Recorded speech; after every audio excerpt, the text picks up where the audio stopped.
ఎలా ఉన్నారు అందరూ? నేను మీ ఫ్రెండ్ అమ్ములు. టుడే వీడియో ఏంటి అంటే what I eat in a day అని చెప్పేసి అందరు వీడియోస్ చేస్తున్నారు కదా, మనం కూడా ట్రై చేద్దాం అని అనుకున్నాను. సో ఈ రోజు నుండే స్టార్ట్ చేస్తున్నాను అన్నట్టు.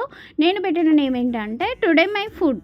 డైలీ నేను ఫుడ్ ఏం తీసుకుంటున్నాను అనేది నేను వీడియోగా చేసి పెడతాను షార్ట్స్లో. అండ్ మీరు కూడా మంచిగా తినండి, హెల్దీ ఫుడ్ తీసుకోండి. రోజులు బాగాలేవు కాబట్టి బయట ఫుడ్ ఎక్కువ ప్రిఫర్ చేయకండి, ఓకేనా? ఫ్రూట్స్, స్ప్రౌట్స్ ఇలాంటివి అన్నీ తీసుకోండి. నేను కూడా మ్యాక్సిమం హెల్దీ ఫుడ్ తినడానికే ట్రై చేస్తున్నాను, అందుకని మీకు కూడా చెప్తున్నా. అండ్ అలాగే ఇంకోటి ఏంటంటే మేము ఉండేది హాస్టల్లో కాబట్టి వింత వింత రెసిపీస్ అన్నీ చేస్తారు, అది మనం ఎప్పుడు చూడలేము. ఇదేంటి ఇట్లా కూడా చేస్తారా అని అనిపిస్తుంది. అలాంటి అన్ని వింత వింత అన్నీ చూపిస్తాం. మన బాడీ డిహైడ్రేట్ అవ్వకుండా మంచిగా వాటర్ తీసుకోండి సరిపోయేంత. ఇలా ఏబీసీ జ్యూస్ కూడా చేసుకొని తాగండి, అది చాలా మంచిది అంట. ఏబీసీ జ్యూస్ అంటే యాపిల్, క్యారెట్, బీట్రూట్ జ్యూస్. ఇది చాలామంది ట్రై చేస్తూ ఉంటారు, నేను కూడా ట్రై చేస్తున్నా. కానీ నా దగ్గర యాపిల్ లేదు అని చెప్పేసి నేను కుకుంబర్ యూజ్ చేశాను. యాపిల్ లేదు అంటే మీ దగ్గర ఉన్న ఏ ఫ్రూట్ అయినా యూజ్ చేసుకోవచ్చు. టేస్ట్ అయితే చాలా బాగుంటుంది.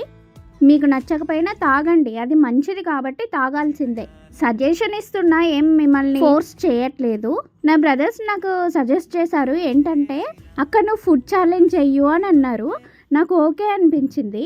కానీ ట్విస్ట్ ఏంటో తెలుసా, ఒక రోజు అంటే గ్రీన్ కలర్ ఫుడ్, ఇంకో రోజు ఎల్లో కలర్ ఫుడ్ ఇలా తీసుకోవాలంట. అరే గడ్డి తినాలన్నారా నేను? అంత బాగానే ఉంది కానీ ఆ red colour, green colour, yellow colour ఫుడ్ల కోసం నేను ఎక్కడ తిరగాలి? అందుకే మన దగ్గర ఉన్న వాటితో నేను ఇలా ట్రై చేస్తున్నాను. ఛాలెంజ్ ఇచ్చారంటే వాళ్ళు ఎంత పెద్దవాళ్ళు అనుకోకండి. 8th class Chinku and Raghavendra. మీరు వీడియో మొత్తం చూస్తున్నారు కానీ లైక్, షేర్, సబ్స్క్రైబ్ చేయట్లేదు, చేయొచ్చు కదా. ఫైనల్గా నేను చెప్పేది ఏంటంటే మనం కూడా ఫుడ్ వ్లాగ్స్ చేస్తున్నాము. మీరు మాత్రం మర్చిపోకండి, వాటర్ క్వాంటిటీ ఎక్కువ తీసుకోండి, హెల్దీ ఫుడ్ తీసుకోండి, ఓకేనా? బయటకు వెళ్ళినప్పుడు జాగ్రత్త. బయట జంక్ ఫుడ్ లాంటివి ఏం తినొద్దు. నేను తినొద్దు అనగానే మీరు తినకుండా ఉంటారా? కానీ తగ్గించండి. మళ్ళీ ఇంకో మంచి కంటెంట్తో మళ్ళీ వస్తాను. బాయ్.